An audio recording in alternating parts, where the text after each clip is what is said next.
আপনার ছাদ বাগানে প্রচুর পরিমাণ ফুল আসার পরেও যদি অতি বৃষ্টি হয়ে থাকে তাহলে আপনার ছাদ বাগানের একটি ফুলও কিন্তু আপনি ধরে রাখতে পারবেন না। প্রচুর পরিমাণ ফুলের ক্ষতি হয়ে যাবে। তাই প্রকৃতির সাথে কোনোভাবেই কিন্তু আপনি পেরে উঠবেন না।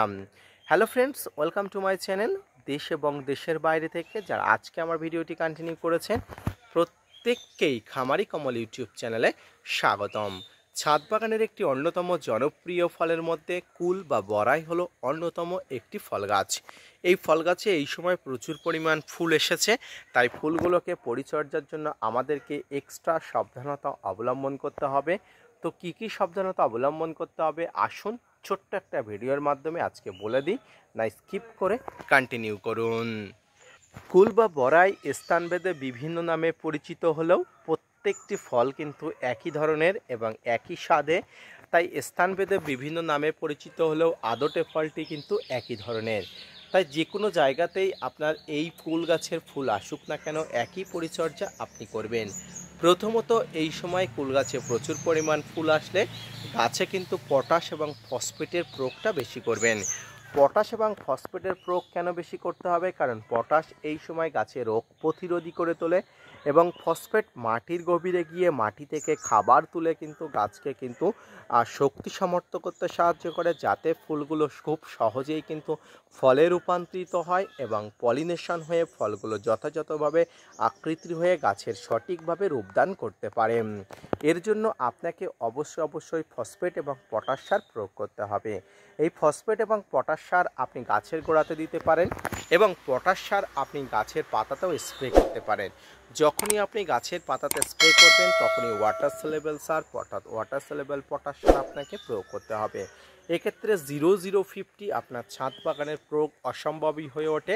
তাই 0050 প্রতি লিটার জলে 2 গ্রাম নিয়ে আপনার ছাদ বাগানে এই ধরনের কুল গাছে আপনি অবশ্যই স্প্রে করে দেবেন এবং গাছের গোড়াতে সিঙ্গেল সুপার ফসফেট অর্থাৎ SSP, বাংলাদেশি বন্ধুরা সিঙ্গেল সুপার ফসফেট না পেলে TSP অবশ্যই দিয়ে দেবেন। এতে কিন্তু অনেক ভালো কাজ হবে। সম্মানিত দর্শক এবং শ্রোতা বন্ধুরা, এবার আসি কুল গাছের বিভিন্ন ধরনের ফাঙ্গাস এবং ব্যাকটেরিয়ার আক্রমণ এবং তার প্রতিকার। ফাঙ্গাস এবং ব্যাকটেরিয়ার আক্রমণ কুল গাছের ফুল আসলে প্রচুর পরিমাণ হয়। এছাড়াও কিন্তু কীটপতঙ্গর আক্রমণ ওতপ্রোতভাবে কুল গাছে লেগে থাকে। এই কুল গাছে কীটপতঙ্গর আক্রমণকে দূরীভূত করার জন্য আপনাকে কিন্তু কীটপতঙ্গ নাশক ব্যবহার করতে হবে। তবে কুল ফুল ফুটে যাবার পরে কোনো প্রকার কীটপতঙ্গ নাশক প্রয়োগ করা যাবে না। এই কীটপতঙ্গ নাশকের মধ্যে ডাইমাটের 30% কম্পোজিশন আসে, ইমিডাক্লোপিড গ্রুপ আছে, সাইপারমেথ্রিন গ্রুপ আছে। তবে মনে রাখবেন কুল ফুলগুলো ঠিক এরকম অবস্থাতে আপনি এই যে কীটনাশকগুলো প্রয়োগ করতে পারবেন। কুল ফুলগুলো ফুটে গেলে আপনাকে কিন্তু কীটনাশক প্রয়োগ করা যাবে না। এক্ষেত্রে কিন্তু আপনার ছাদ বাগানের কিন্তু অনেক বড় ক্ষতি হয়ে যাবে। এছাড়াও প্রাকৃতিক বিপর্যয় যেমন অতিবৃষ্টির কারণে কুল ফুলগুলো অনেক অংশে ঝরে যেতে পারে, সেক্ষেত্রে আপনার কোনো হাত থাকে না, কারণ প্রকৃতির সাথে কিন্তু আপনি কখনোই লড়ে উঠতে পারবেন না। তাই সব কিছু কিন্তু মেনে নিতে হবে। তবে তার আগে যদি আপনি গুটিগুলো ধরিয়ে দিতে পারেন, গুটিগুলো সঠিকভাবে পলিনেশন করে দিতে পারেন, তাহলে কিন্তু খুব ভালো ফলাফল পাওয়া যাবে। এই গুটিগুলো পলিনেশন করার জন্য দরকার পতঙ্গদের আকর্ষণ। তাই পতঙ্গদের আকর্ষিত করার জন্য আপনি যদি একটা ব্যবস্থা করতে পারেন সেক্ষেত্রে খুবই ভালো হয়। প্রতিদিন সকালে 1 লিটার জলের সঙ্গে 1 গ্রাম মধু যদি ভালো করে মিশিয়ে নিয়ে আপনি কুল গাছের এই ফুলের উপরে স্প্রে করতে পারেন, তাহলে দেখবেন পতঙ্গরা আকৃষ্ট হবে এবং আপনার ছাদ বাগানে কুল গাছের প্রতি অনেক পতঙ্গ আসবে, যেখানে পলিনেশনের হার কিন্তু অনেক অংশে বাড়বে। এভাবে কিন্তু কুল গাছে পলিনেশন বাড়ানো যায়। পাশাপাশি গাছের ফাঙ্গাস এবং কীটপতঙ্গের আক্রমণকে দূর করার জন্য আপনি অবশ্যই কীটপতঙ্গ এবং নাশক এবং ফাঙ্গিসাইড ব্যবহার করবেন। কুল ফুলের সবচেয়ে মারাত্মক ক্ষতি করে কিন্তু লাল পিঁপড়া অর্থাৎ পিঁপড়া। তাই পিঁপড়ার আক্রমণ কমানোর জন্য আপনি ডাইমাটের 30% কম্পোজিশনের কীটনাশকটি ব্যবহার করবেন।